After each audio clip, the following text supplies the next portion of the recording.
Hey guys, my name is Ben. You can find me at Boy Scout Ben on social media, and welcome back to Timeless Share.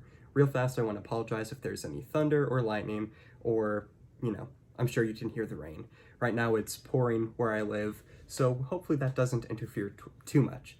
But today we're going to be going over a part of John 9, and as always, I highly encourage you all to read John 9 for yourself. It's a great chapter, and this chapter really is just one continuous story all the way throughout the chapter.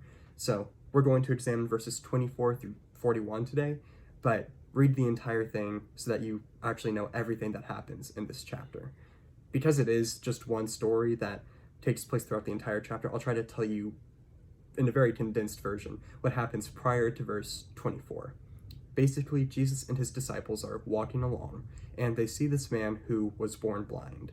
And his disciples say to Jesus, "Why is this man born blind?" And they have a brief discussion over why the man is/isn't blind before Jesus eventually heals the man. The way that Jesus gives this man his sight back is by spitting in the dirt, making mud, putting the mud on the guy's eyes, weird I know, and then telling the man to go wash in a pool.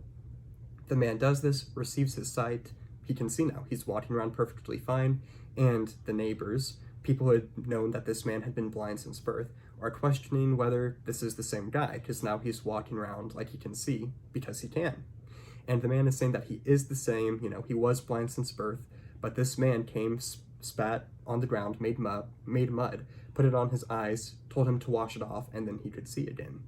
And so the neighbors brought him to the Pharisees, and the Pharisees start quizzing the man who was blind on how he received his sight, and if he thinks that Jesus is a prophet, or who he thinks that Jesus even is. Because Jesus performed this miracle on the Sabbath, and the way that Jesus did it technically violated the Sabbath. So the Pharisees were saying that this man, Jesus, couldn't be a prophet because he had broken the Sabbath, but at the same time, he had cured a man who is blind, healed him, so how could he not be from God? So the Pharisees essentially decide, well, the man is lying. He wasn't blind, he could always see.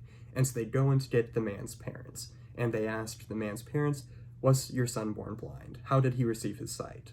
The parents basically answered, "Yes, he was born blind. We don't know how he can see now. Ask him for yourself. He's of age to speak." And so they call the man back in to question him further, and that's where verses 24 through 41 start, and I'll go ahead and read that for us now. "So for the second time, they called the man who had been blind and said to him, 'Give glory to God. We know that this man is a sinner.' He answered, 'Whether he is a sinner, I do not know. One thing I do know, that though I was blind, now I see.' They said to him, 'What did he do to you? How did he open your eyes?'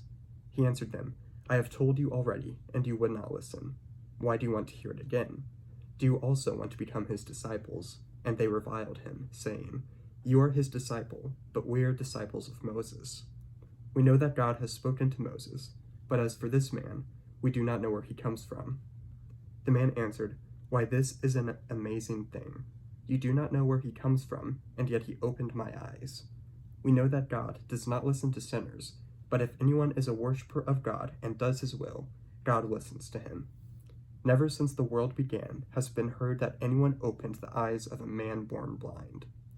If this man were not from God, he could do nothing.' They answered him, 'You were born in utter sin, and would you teach us?' And they cast him out. Jesus heard that they had cast him out, and having found him, he said, 'Do you believe in the Son of Man?' He answered, 'And who is he, sir, that I may believe in him?' Jesus said to him, 'You have seen him, and it is he who is speaking to you.' He said, 'Lord, I believe,' and he worshipped him. Jesus said, 'For judgment I came into this world, that those who do not see may see, and those who see may become blind.' Some of the Pharisees near him heard these things, and said to him, 'Are we also blind?' Jesus said to them, 'If you were blind, you would have no guilt. But now that you say, we see, your guilt remains.'" There are a couple things that stick out to me when I read these verses. One of those things is the boldness of this man. He had been blind his entire life and had to rely on the goodness of others to give him food, money, clothing, whatever he needed. Because he was blind, he couldn't work. And within a very short time of receiving his sight, he is being grilled by the spiritual leaders at the time on who this man is who healed him and how he did it. This man challenges what these religious leaders are saying. They say he's a sinner. He says, I don't know. But since the beginning of time, there's not been a record of a man who is blind, born blind, being healed. And this man healed me. He's from God. Within a very short time, he is battling against these spiritual leaders. He's doing something which his parents backed down from because they were afraid of being thrown out of the temple. And this man says, that's okay because I know that this man was from God. That is a boldness that we should all desire to have for Jesus. The second thing that kind of sticks out to me is the power of this man's testimony. You know, one of the things that's said is by the Pharisees is that this man is a sinner. And the man replies, whether he is a sinner, I do not know. And then he goes on to tell his testimony again, how he was blind and he was healed by this man. He's putting his testimony up. He's showing what God did for him.